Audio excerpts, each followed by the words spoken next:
We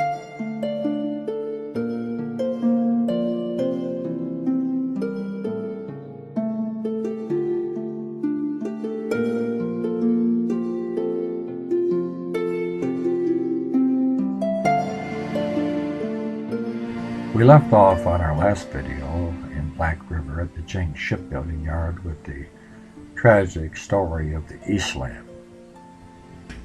As many of you know, I collect postcards of Port Huron, and there are very few postcards of Black River, unless it shows a ferry boat or a bridge or some structure. Black River, of course, wasn't very attractive. There was very little put into a postcard as it went through the city. It was a bunch of docks, coal yards, lumber yards, and it was smelly and it was unattractive. Therefore, no postcards. Most of the postcards I have of Port Huron, Black River, is upstream. And of course, I think the postcard people took a few liberties with the coloring. But there's some attractive postcards upstream of Black River, and I just wanted to show you a few of these right now.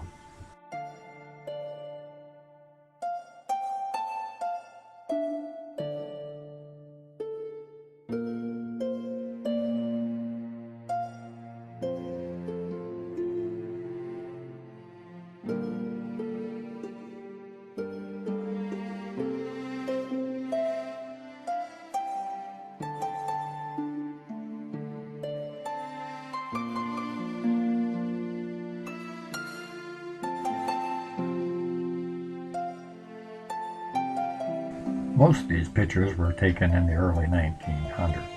We know that because many of them were taken by Louis Pesha, which you can see in this postcard here. He always signed his postcards in the bottom right-hand corner. Here's a rare photo of Pesha himself photographing a scene to be used in a postcard. Here's the same photo that you were looking at that's been colorized by a photographic studio. But you can't see the name Pesha anyplace on this postcard.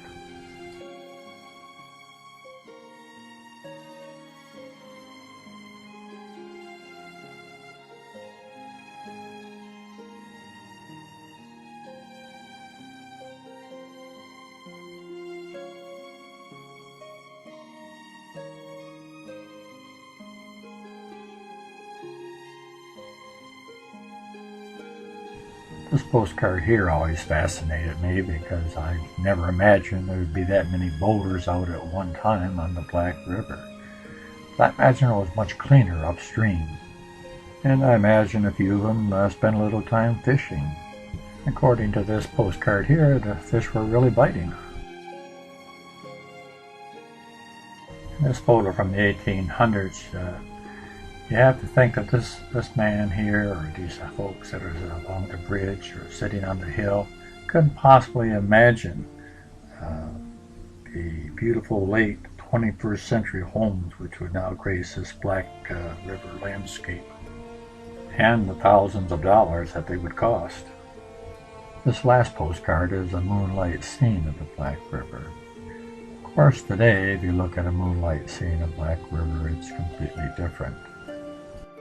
One of the things I think the city of Port Huron has done right is that they have cleaned up the Black River, both the river itself and also the shoreline. They've got rid of all the blight that was there for so many years. Even when I was growing up, there was certainly a blight then.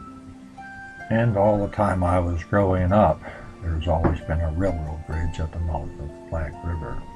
And all the time my father was growing up and my grandfather, there was a railroad bridge there. But it would appear that we're in danger of losing it this year.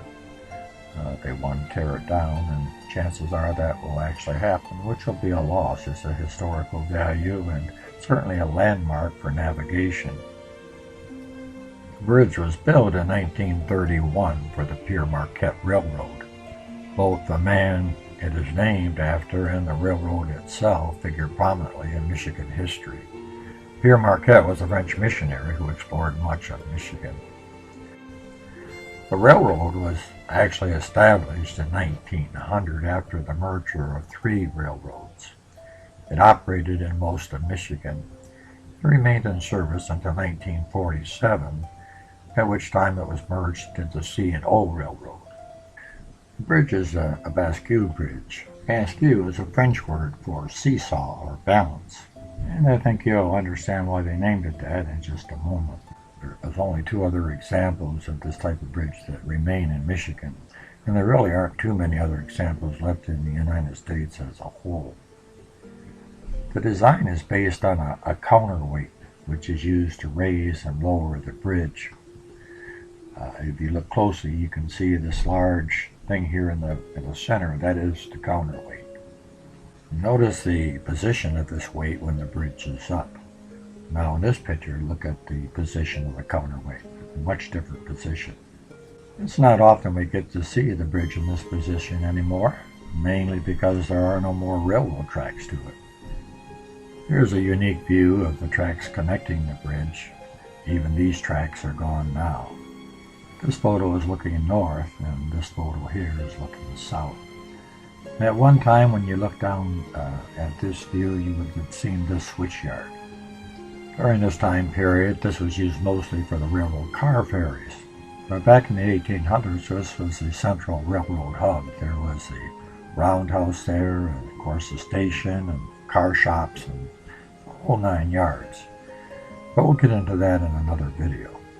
But this bridge isn't the only railroad bridge that was at that location. Before this bridge was built, there was this bridge here, a swing bridge.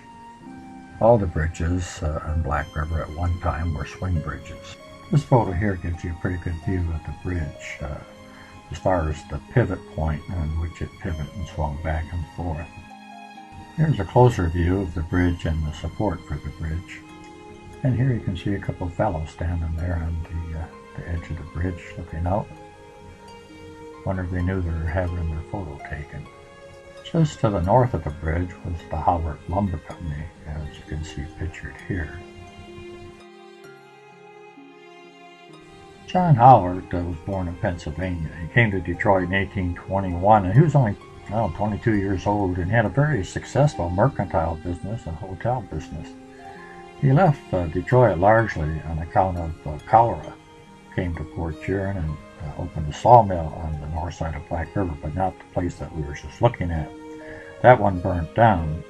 He opened up another one in what was then called the Flats on the north side of Griswold Street near the St. Clair River.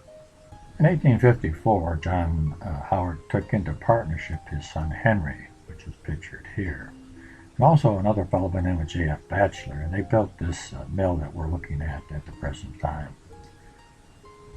From the city map of 1887, we can see the layout quite plainly of the mill, and you can see what the different buildings were and where different things were.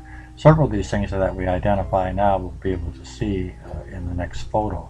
For example, that sawdust pile there you see, the lumber stack next to it. Behind there you have the sheds. And then the main building, of course, that we've been looking at right along is the planing mill, where the logs were cut, all the saws were kept, and then just below that, going down to the river, is the log way. The log way was used to bring the logs up into the planing mill so they could be trimmed and cut. And behind the mill, that we won't be able to see in the photo, is the tramway that took the wood down to ground level and was made it available for the shipping by river or by land. You can see that one of the tramways goes directly down toward the St. Clair River and the other one goes toward Black River. And it also looks like there's a turntable in the center that they could change the direction of it. What you will be able to see in this next photo is the Dunford and Elverson's dry dock, as pictured right here. You can also see a commercial street going there, which is cut in two by the dry dock. And also Clyde going into commercial. Of course, Clyde's no longer around with us. Of the aerial view of this photo here, you can see so much good stuff in this photo. But let's look at the lumber mill first. You can see the sawdust pile that we talked about. Next to that, you can see the lumber that's stacked that was in the map. You see the different sheds that held the lumber. You can see the planing mill very clearly. And then to the right of the planing mill, you can see all that lumber that was stacked, which I assume came down the tramway, which is looks like it's ready for shipping by water. And then, of course, way over here to the left, we have the Dunford-Elverson Dry Dock. That's not all. There's other things in this picture that I find fascinating. Just above the dry dock, you can see a tug here pulling a barge. And as we go further up, we see some of the buildings that were in Sarnia at that time. See the Sarnia shoreline.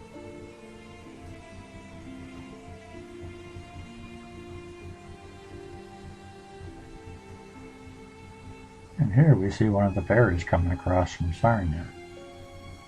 And what a wonderful picture of a schooner here. We also see the swing bridge in the open position here. And to the right of that, we see the unique roof line of the power company building. We also see an advertisement here for Thompson Woodenware Company, brooms and grocer supplies. And he's also plugging tobacco, it looks like they carry. Excuse the pun.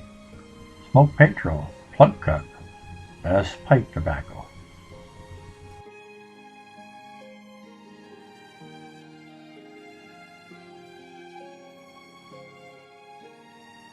We also see the building that was the predecessor to the Michigan National Bank building. That's set right on the corner there of the River Military Street Bridge.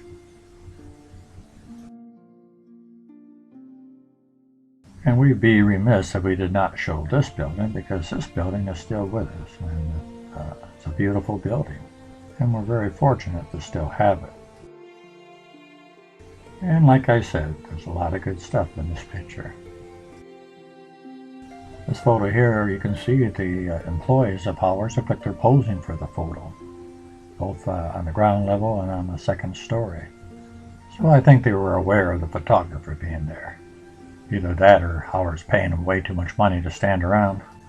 Also notice that the signage is different here. You no longer see the large Howard sign that we saw in the previous picture. This could just be a difference in signage, but it could have been later on he did sell that mill to his third partner, Batchelor. And the father and son, Howards, went across the river to the south side and purchased a large mill that was previously owned by Wellington Davis. It would have been about where 3rd Street is. This mill had 8 large saws and had a yearly capacity of 2.5 million feet. It was operated almost 20 years after the purchase by the Howards. Unfortunately, we don't have a picture of that mill. This would be a good point to talk about the lumber industry in Port Huron and the effect that it had on it. However, that would make this video way too long, so we'll save that for our next video, number 32.